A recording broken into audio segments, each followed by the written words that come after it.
Most people think success comes from talent. Some think it comes from intelligence. Others believe it comes from hard work.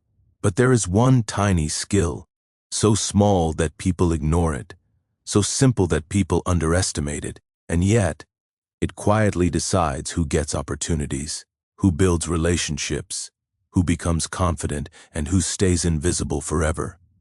That skill is small talk, and this is the story of a boy who almost lost everything, just because he didn't know how to say hello. Chapter 1. The Silent Boy. Ayan was brilliant. Top grades, sharp memory, hardworking, disciplined. Teachers loved his results, but nobody really knew him, because Ayan barely spoke. In school corridors, while others laughed and chatted, he walked alone. In the classroom, when group discussions happened, he stayed quiet. At family gatherings, he sat in a corner staring at his phone, not because he was arrogant, not because he hated people, but because he never knew what to say. His mind would go blank, his heart would race, and his throat would tighten. Even simple lines felt heavy. "What's your name? How are you? Nice weather today." He used to think, why do people talk so much nonsense? What's the point? So he stayed silent, and slowly, silence became his comfort zone. Chapter 2. The First Shock. After graduation, Ayan applied for jobs. He was confident. "My grades are excellent. I'll get hired easily." First interview, panel asked, "Tell us about yourself." Simple question. But his mind froze. Sweat formed on his forehead.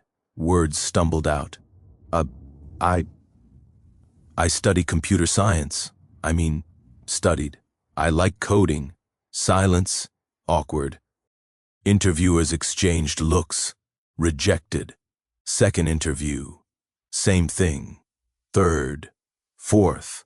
Rejected. Rejected. Rejected. He couldn't understand. "I'm smarter than half these people. Why am I failing?" One day he overheard two recruiters talking outside. "He's talented, but poor communication, yeah. Difficult to talk to him. Clients won't be comfortable." Those words hit him harder than any insult. Difficult to talk to him. Not unskilled, not incapable, not unqualified, just difficult. Because he couldn't talk normally, because he couldn't connect, because he didn't know small talk. That day, for the first time, he felt helpless. Chapter 3. The Tea Stall Stranger. One evening, frustrated, Ayan sat at a small roadside tea stall. Head down, heart heavy. An old man stood next to him, white beard, calm smile. The man said casually, "Cold evening, huh?" Ayan just nodded. The man continued, "This tea tastes better in winter. Summer tea feels boring." No reply. The man laughed softly. "You don't talk much, do you?" Ayan felt awkward. "Not really." The old man smiled. "Then today, let's practice." "Practice what?" "Talking." Ayan frowned. "Why talk for no reason?" The old man looked at him deeply. "Because conversations are not about information."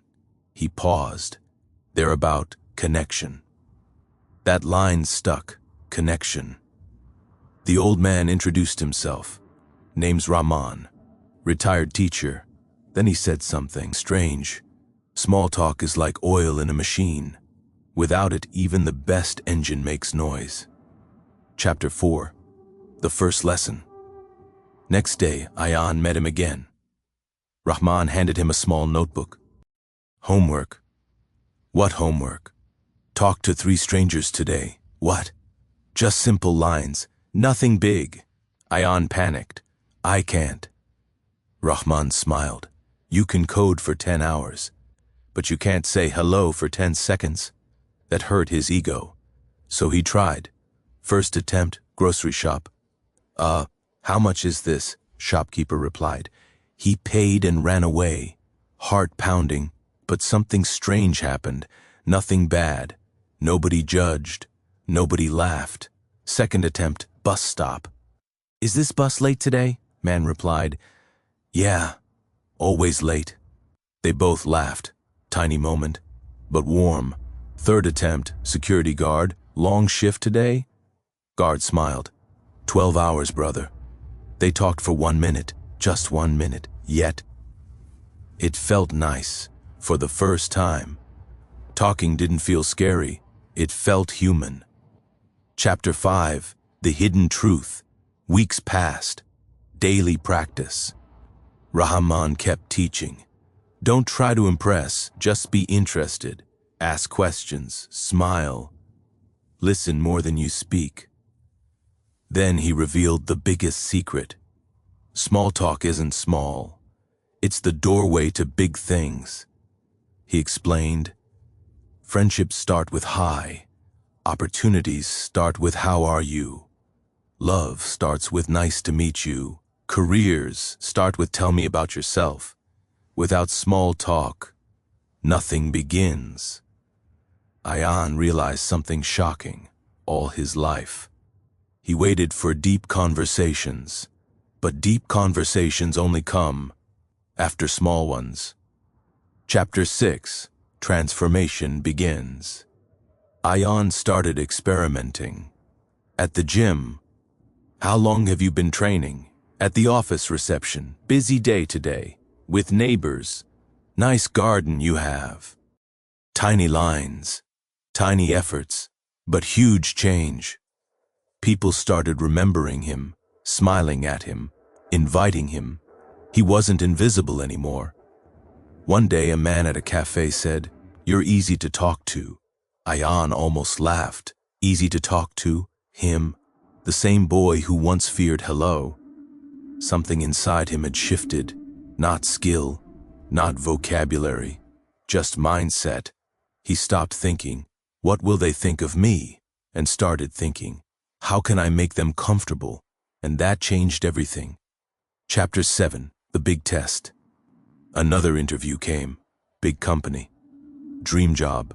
Earlier, he would panic, but now, he walked in calm. Receptionist smiled. He said casually, "Nice office. Must be busy here." She smiled back.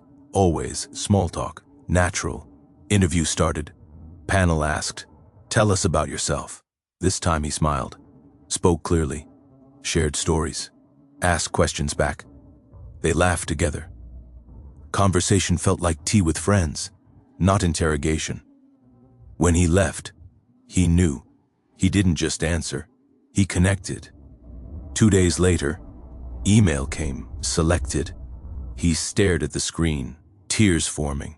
Not because of the job, but because he realized his problem was never intelligence. It was isolation. And small talk broke the walls. Chapter 8, The Last Meeting.